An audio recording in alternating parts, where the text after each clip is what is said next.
আসসালামু আলাইকুম প্রিয় দর্শক, আশা করি আল্লাহর রহমতে আপনারা সবাই ভালো আছেন। স্ত্রীর কিছু আচরণ যা স্বামীকে আরো বেশি ভালোবাসতে বাধ্য করে। একজন স্ত্রী শুধু সৌন্দর্য দিয়ে স্বামীর মন জয় করতে পারে না, তার আচার আচরণ, চরিত্র আর মিষ্টি ব্যবহার আসল প্রেমের চাবিকাঠি। একজন স্ত্রীর সামান্য কিছু আচরণ হতে পারে তার স্বামীর হৃদয়ের চাবিকাঠি। ভালোবাসা শুধু কথায় নয়, তা প্রকাশ পায় আচরণ, ব্যবহার ও যত্নে।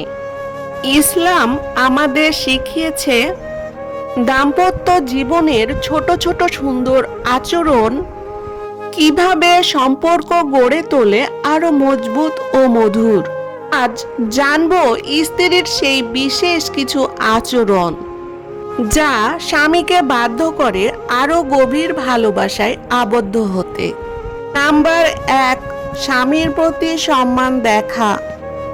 আল্লাহ তাআলা কুরআনে বলেন, আর তোমরা তাদের স্বামীদের অনুরূপভাবে আচরণ করো যেরূপ তারা তোমাদের সাথে আচরণ করে। সূরা নিসা 19। স্বামীর কথা শোনো, তার সিদ্ধান্তে গুরুত্ব দাও। অন্যের সামনে ছোট না করা, এগুলো ভালোবাসা বলে।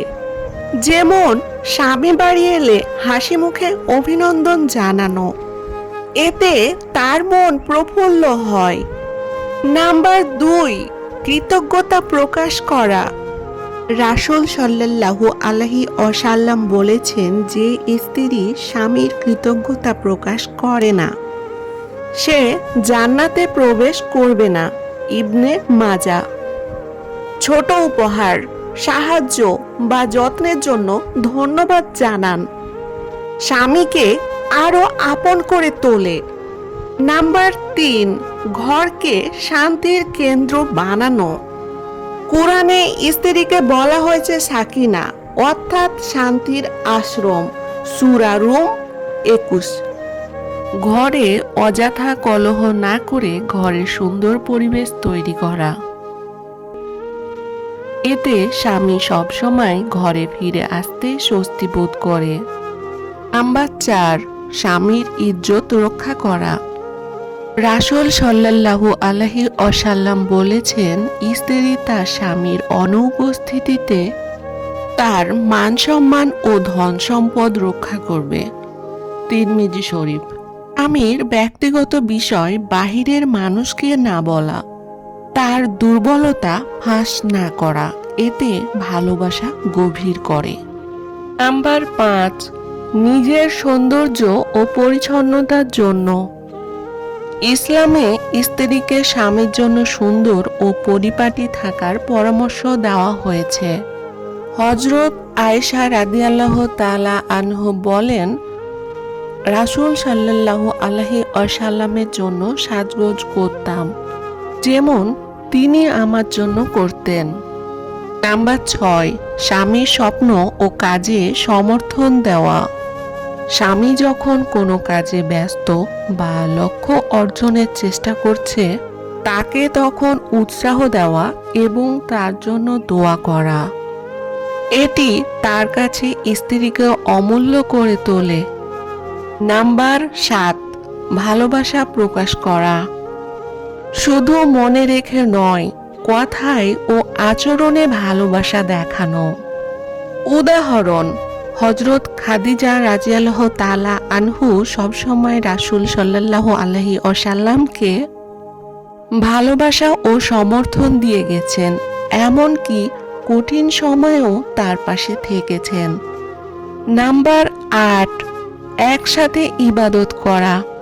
রাসূল সাল্লাল্লাহু আলাইহি ওয়াসাল্লাম বলেছেন, আল্লাহর রহমত বর্ষণ করেন সেই দম্পতির উপর যারা রাত জেগে নামাজ পড়ে এবং একে অপরকে জাগায়। আবু দাউদ।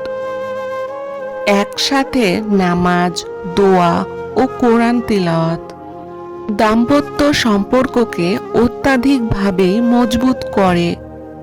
নাম্বার 9, ক্ষমাশীল। প্রত্যেক সম্পর্কেই ভুল হয়, কিন্তু ক্ষমা করলে ভালোবাসা আরো বাড়ে। কোরআনে আল্লাহ বলেছেন, ক্ষমা করো ও অপেক্ষা করো। তোমরা কি পছন্দ করো না যে আল্লাহ তোমাদের ক্ষমা করুক? সূরা নূর 22। নাম্বার 10, স্বামীর পরিবারকে সম্মান করা। শ্বশুর শাশুড়ি ও আত্মীয়দের সাথে ভালো আচরণ করলে স্বামী স্ত্রীর প্রতি আরো বেশি অনুরাগী হয়। ঢাকার এক সাধারণ দম্পতি মাহমুদ আর আয়েশা। মাহমুদ একজন ব্যস্ত অফিস কর্মী। সকাল থেকে রাত অবধি কাজের চাপে ক্লান্ত হয়ে বাসায় ফিরে একদিন বৃষ্টি ভেজা সন্ধ্যা মাহমুদ ক্লান্ত শরীর নিয়ে বাসায় ফিরল। দরজা খুলতেই দেখল আয়েশা মিষ্টি হাসি দিয়ে সালাম করলো, হাতে গরম চা আর নাস্তা। খাবার টেবিলে বসে মাহমুদ বলল, আজ অফিসে খুব কষ্টের দিন কেটেছে। আয়েশা মন দিয়ে শুনল আর মাঝে মধ্যে সান্ত্বনার কথা বলল, ইনশাল্লাহ সব ঠিক হয়ে যাবে, আমি তোমার পাশে আছি। আয়েশা শুধু ঘরের কাজ করে থেমে থাকতো না, প্রতিদিন নিজের পরিষ্কার পরিচ্ছন্নতা বজায় রাখত, সুগন্ধি লাগাতো যাতে স্বামী ফিরে তাকে পরিপাটি অবস্থায় পায়। সন্ধ্যায় দুজন একসাথে মাগরিবের নামাজ পড়ত। এরপর মাহমুদকে নিয়ে কোরআনের কিছু আয়াত পড়ত।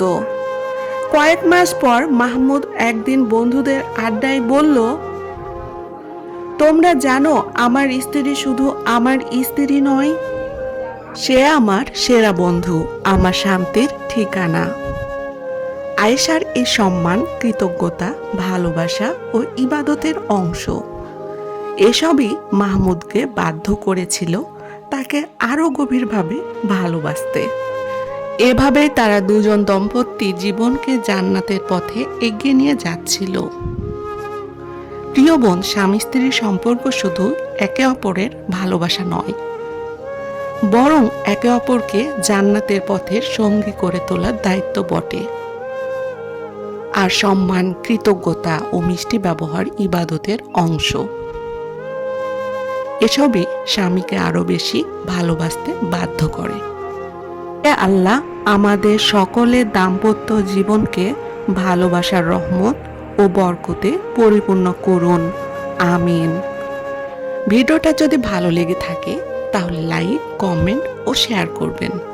আর যারা চ্যানেলে নতুন তারা সাবস্ক্রাইব করে পাশে থাকবেন। আল্লাহ হাফেজ।